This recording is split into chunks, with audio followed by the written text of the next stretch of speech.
En cuanto a las conclusiones, hay dos puntos que quisiera resaltar.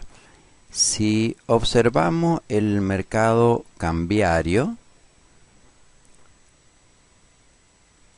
y volvemos al punto inicial donde decíamos que queríamos adaptar todo esto al caso de Argentina, bueno, eso implica muchísimo trabajo porque acá las únicas variables exógenas que estamos considerando es el interés en Estados Unidos y el cambio que esperan los argentinos, el tipo de cambio que esperan los argentinos en un año.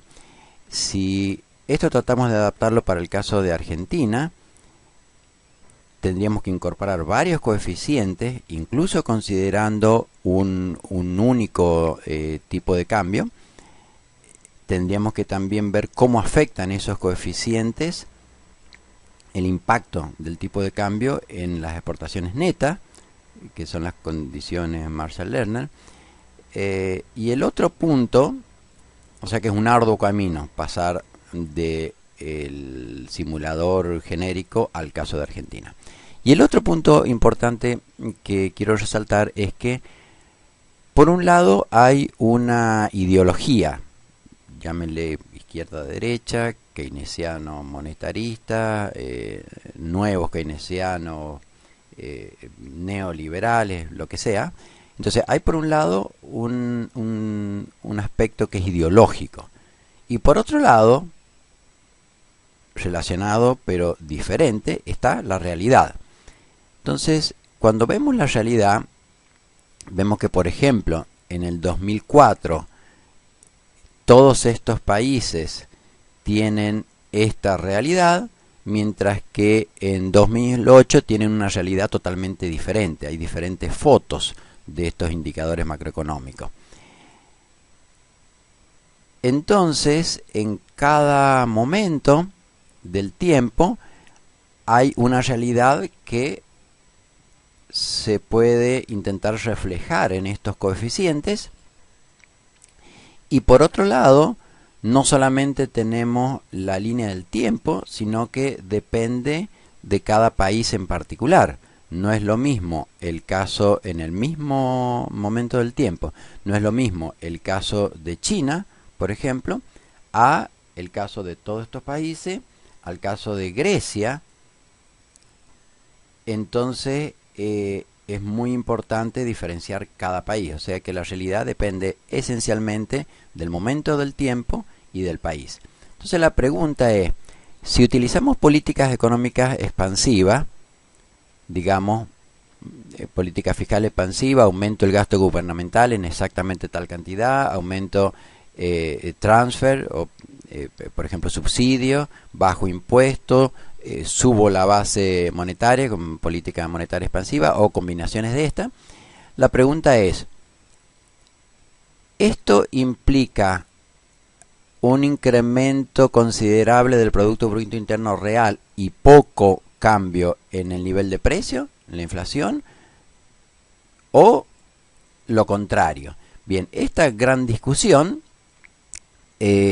la pregunta es, ¿de qué depende que suceda esto, que suceda esto? Es la gran discusión en la mayoría de los países y es en la Argentina también. Bien, la pregunta es, ¿esta respuesta, caso 1 o caso 2 o cuál caso intermedio, depende de la ideología? ¿Esto está en función de la ideología o está en función de la foto de la realidad de estos indicadores macroeconómicos? Bueno, es totalmente discutible esto, pero en mi opinión depende de la línea del tiempo. En el largo plazo, esto es totalmente discutible, pero yo considero que tiene más peso, si bien las dos influyen, tiene más peso la ideología por sobre la foto de la realidad.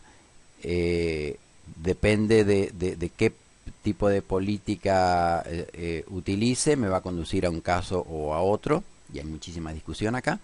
Pero en el corto plazo, yo considero que es mucho más relevante la foto de la realidad que la ideología, de manera tal que y lo que sucede en los medios, que hay como una exagerada importancia de la parte ideológica, que es importante obviamente, pero no hay no hay aspectos de la realidad en esta discusión. Yo creo que no porque los economistas, varios de ellos no lo tengan claro, sino por la dificultad técnica de expresarlo. Esto es como que es un poco más fácil de expresar. Entonces, lo que sería interesante es tratar de balancear un poco lo que es ideología de la dependencia que hay de la foto de los indicadores macroeconómicos. Es decir, ver cómo esta foto de la realidad, particularmente para el caso de Argentina, se puede volcar lo más fielmente posible en estos coeficientes y utilizar, por ejemplo, cuando subo la base monetaria en exactamente esta cantidad, utilizar el simulador para predecir en estas condiciones qué es lo que va a ocurrir, y para ello es necesario, volvemos al principio, trabajar interdisciplinariamente entre todas estas áreas. Bien, entonces concluimos aquí. Muchas gracias por la atención y pronto vamos a continuar haciendo videos.